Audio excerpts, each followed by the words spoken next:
No són actors professionals, però tenen fusta per ser-ho. Abans de l'estrena a la ciutat del musical Tom Sawyer Detectiu Premi 2015 al millor musical familiar, un grup de nens i nenes i famílies de Sant Feliu de Guíxols tenen l'oportunitat de conèixer des de dins tot el procés de preparació d'un espectacle professional.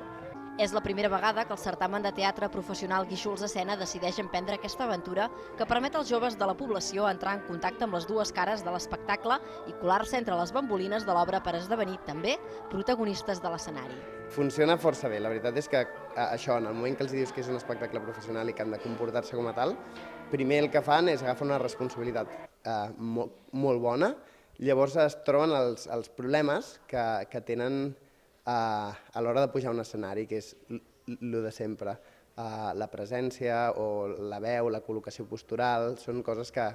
El treball de coreografies i cant alhora és molt enriquidor perquè es van trobant que tenen un problema i que l'han de solucionar d'una setmana per una altra. I, de fet, serveix perquè agafin eines molt ràpidament. Tenim una companyia professional que saber a tenir una col·laboració de nens que no coneixen, que seran a través de 4 o 5 assajos molt intensos, que ens posen un coreògraf a disposició perquè la cosa funcioni, i és una mica de complicitat entre tots, no?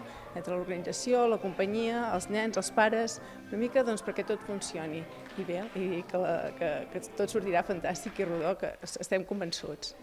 Abans de l'estrena de Tom Sawyer Detectiu, el dissabte 26 de març a les 7 de la tarda al Teatre Auditori Narcís Mas Ferrer, els alumnes de l'Escola de Música que s'han apuntat a la iniciativa estan fent diferents assajos per treballar algunes de les disciplines artístiques que inclou l'obra, com el cant, la dansa, memoritzar les lletres de les cançons i adoptar una bona presència escènica. Un treball que es divideix en 4 assajos per coordinar el treball grupal i posar en comú els deures que també s'enduen a casa.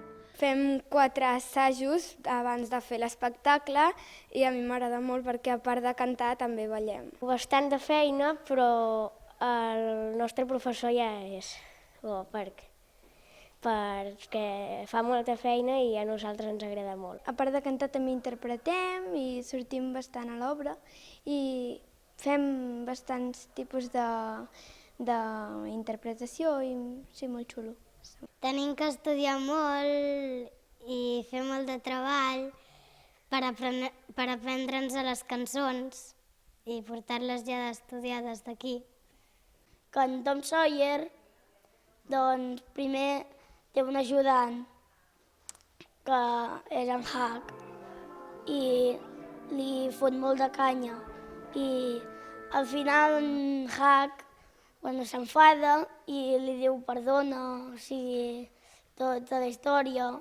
Pels joves actors és una experiència única perquè tenen la possibilitat de treballar amb professionals i poden sentir-se part d'una de les noves aventures del rebel Tom Sawyer, un nen que va néixer de la inspiració de Mark Twain a finals del segle XIX, convertint-se en una novel·la de referència pel públic juvenil i adult i també ha fet el salt al cinema o a la televisió. I espero que vagi bé, la veritat és que confio molt en ells, estan treballant molt fort i posen moltes ganes. Encara tenim molta feina a fer i espero que entre la feina a casa, llavors el suport dels pares i que vinguin aquí i estiguin a tope, llavors amb això sortirà fantàstic. Una experiència que, per què no, també pot esdevenir el trampolí perquè en el futur algun d'aquests joves actors i actrius acabin fent el salt al món del teatre professional i d'aquí a uns anys siguin ells els que mostrin a nous joves la feina de les companyies professionals.